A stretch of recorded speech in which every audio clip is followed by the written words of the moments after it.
2,000 lang. Mamalap ka.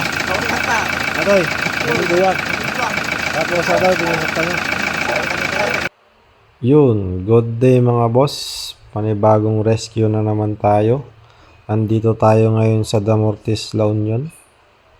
Ang unit natin ngayon, Toyota Hilux na naka-check engine, low power, tapos nanginginig yung makina. May sumubok na pero hindi rin napatino, kaya itatry naman natin sakaling matsambahan natin. Filter na, nag-swap kami. Mau mo na yun, agandar ka. Yung ko nagpalya. Dito nga ay todo bound ko na yung silinyador pero ayaw pa rin. Hanggang 2,000 RPM lang ang kaya niya. May duda na ako na mayroong injector na hindi gumagana dahil mabibrate yung makina niya. Sigurado mayroon ditong sirang injector o kaya putol ang wirings. Kaya tara, i-diagnose na natin. Adoy, buwag. Tapos adoy, binunod ka niya. Fast forward na tayo para hindi na humaba yung video. At ito nga yung nakita nating problema. Yung wire ng number 2 malapit nang maputol. Ayan. Kinamay na lang natin dito at tignan nyo. Mapuputol na. Ayan. Ayan.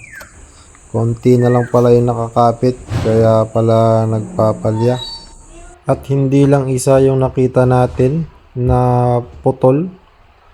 Tignan nyo kung ano pa yung nakita natin. Ayan. Marami pang nadami na wire dito. Hindi lang isa. Kundi madaming wire ang nadamay. Ayan. Dahil dito. Makaklip yan dyan. Katagalan magbabibrate kaya gas. Ayan. Zero. Yeah. Buksan na natin to para malaman natin kung mayroon pang iba. Okay. Mga wire pa dyan, balakan na malapit nung maputol. Hindi lang yung isa, kundi marami pa. Ayan, Ito malutong sa reta. Madi sir, magasgas din Ay, may gas-gas. Baka may magtanong kung ano ang nakalagay sa scanner na code. Ipapakita natin para walang hanapin yung mga basher. Ito yung code na na-scan natin. Ayan. Balik na natin. Pati yung cover. Try na natin start. Service natin. Yan na lang. Natira. Wala na yung iba. Wala na yung injector. Kaya start. Mawawala yung check engine. Ayan. Ayan.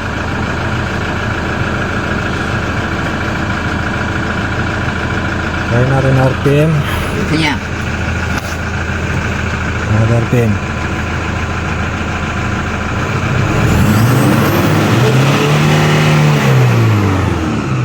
Ayos. Nagre-red flag na ulit. Okay na. Isa pa.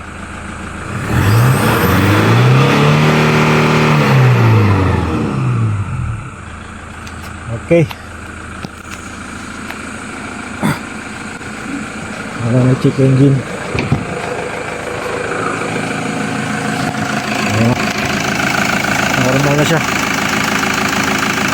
Hindi na kukurog-kurog.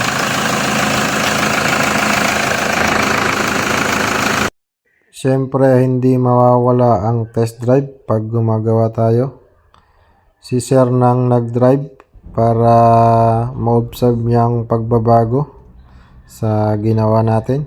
Okay, hanggang dito na lang mga boss. Paki-like and share para makatulong tayo sa iba. Thank you.